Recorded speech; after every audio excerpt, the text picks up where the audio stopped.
Good morning, Martha. Good morning, Helene. Please have a seat. How are you today? Did you sleep well? Yes, thank you. I'm doing fine. And you? Quite well. Thank you for asking. I've been looking forward to our mentoring meeting. You know, you are very fortunate to have me as your mentor. I have a doctorate, and I truly am a skilled problem solver and strategist. I know exactly what we should focus on today. Actually, I was hoping you could help me with a problem with a colleague. We seem to have a lot of misunderstandings. Oh boy, more workplace drama? Why do you people always get wrapped up in such ridiculous and trivial situations? Well, sometimes when I talk with my colleague, I feel like I've been very clear in my communication, but then as time goes on, it is clear that either my instructions were ignored or that they weren't well understood. I'm starting to notice... You should just ignore these tensions that you're feeling and noticing. That is what I do. If things are not going well with another colleague, just avoid them. But I feel annoyed because I'm very busy and I don't want to have to spend my time making sure that someone else is doing what is expected. Maybe I should just do the work myself. I know exactly what you should do, Helene. Just don't bother checking up on them. If certain work doesn't get done, it doesn't get done. This organization is so big that if a few things fall through the cracks, no one will notice. Stop trying to fix the situation and don't waste your time trying to think of other options to solve it. As your mentor, I know what is best for you and you should listen to me. Well, all right. I guess I'll just ignore the situation and try not to worry about it anymore. I was just trying to do my best and have good, healthy relationships, but maybe you're right. That would take too much trouble and time. Thank you for your help.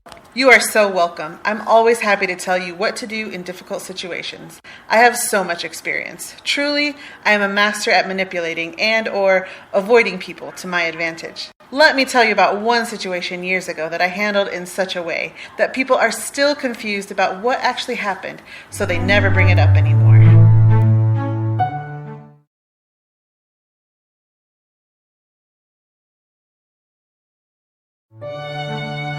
Good morning, Martha. Good morning, Helene. Please have a seat. How are you today? How is your family? Did you sleep well? Yes, thank you. My family and I are doing fine. And you? Quite well. Thank you for asking. I've really been looking forward to our mentoring meeting. What would you like to focus on today? Do you want to make a decision, explore options, vent, hear yourself think? Something else? I'm having a problem with a colleague. We seem to have a lot of misunderstandings. That sounds challenging. What's happening? Sometimes when I talk with my colleague, I feel like I have been very clear in my communication. But then as time goes on, it is clear that either my instructions were ignored or that they weren't well understood. Can you tell me more? I'm starting to notice that I don't trust this person now, and I feel like I need to check up on them to make sure they are doing what is required. I can tell that this is frustrating my colleague. And how would you describe the tensions that you're experiencing? Oh, I feel annoyed. I'm very busy and I don't want to have to spend my time making sure that someone else is doing what is expected. What would happen if you did nothing?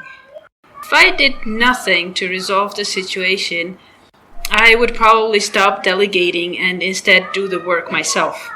I may not have time to do all my other work. How will your success at addressing this affect you, your colleagues, and the organization? If I'm able to successfully resolve the communication and tension, this will benefit myself and the organization as a whole because we'll be more efficient and have a greater trust in our working environment. So it sounds like the benefits of successfully resolving the tension are significant. What have you tried before to handle the situation, and what other options are we missing?